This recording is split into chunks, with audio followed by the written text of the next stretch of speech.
प्रत्येक व्यक्ति के मन में भविष्य के संदर्भ में जानने की इच्छा होती है। मन में दुविधा होती है कि यह काम होगा कि नहीं, वांछित उद्देश्य की प्राप्ति होगी कि नहीं। तो ऐसी हालत में मन की दुविधाओं को दूर करने के लिए आप भगवान श्री राम के चरणों में भक्ति रखते हुए श्री राम शलाका प्रश्नावली का उपयोग कर सकते हैं। रामचरितमानस की जो किताब आती है, या तो उसके आरंभ में या अंत में यह दिया हुआ रहता है।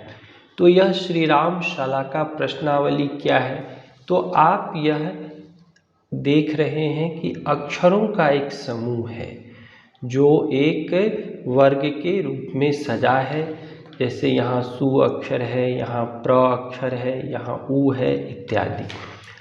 अब मान लीजिए आपके मन में कोई प्रश्न है कि हमको इस प्रतियोगिता में सफलता मिलेगी कि नहीं, हमको यह काम बनेगा कि नहीं, या हमको इस उद्देश्य की प्राप्ति होगी कि नहीं। तो आप कहीं शांतिपूर्वक बैठें, मन में भगवान श्री राम, सीताराम, हनुमान जी का ध्यान करें और एक कोई पेंसिल ले लें जिसे लिखना नहीं है। पेंसिल के विपरीत तरफ से आंख मूंद करके मन में प्रश्न सोचें और इस पर घुमाएं।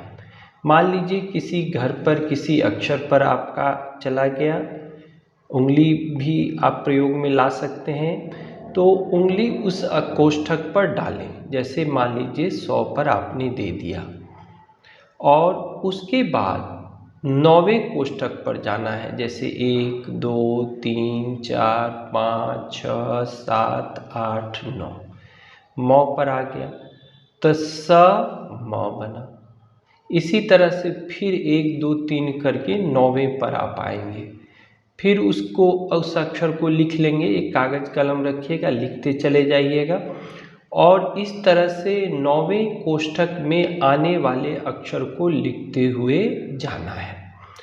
कुछ देर ऐसा करने पर आपको एक चौपाई मिलेगी। वह कोई भी चौपाई हो सकती है। जैसे मान लीजिए बनेगी सुनो सिय सत्य असीस हमारी, पूजी मन कामना तुम्हारी। तो इस तरह से 1 2 3 करके इस रामचरितमानस में कुल आपको यहाँ 8 तक चौपाई दी हुई है। तो जब चौपाई बन जाएगी उसके बाद उसका फल देखेंगे। जैसे मान लीजिए यह चौपाई है, सुफल मनोरथ हों तुम्हारे, राम लखन सुनि भय सुखारे। तो इसका फल दिया है कि प्रश्न बहुत उत्तम है, कार्य सिद्ध होगा। मतलब आपको काम में निश्चित ही सफलता मिलेगी। अगर कोई ऐसा आप उद्देश्य लेकर चले हैं कि भगवान की इच्छा है वैसा नहीं हो, वह आपके हित में नहीं है, तो आप देखेंगे कि स्वतः ही कोई ऐसी चौपाई आ जाएगी जिसमें संदेह की भावना प्रकट की जाएगी या कोई इस तरह का संदेश आपको दे दिया जाएगा। तो राम जी के भक्तों में यह श्री राम शलाका प्रश्नावली प्रचलित है। आप भगवान का स्मरण तो कीजिए ही, क्योंकि उनकी कृपा से ही भाग्य बदलता है।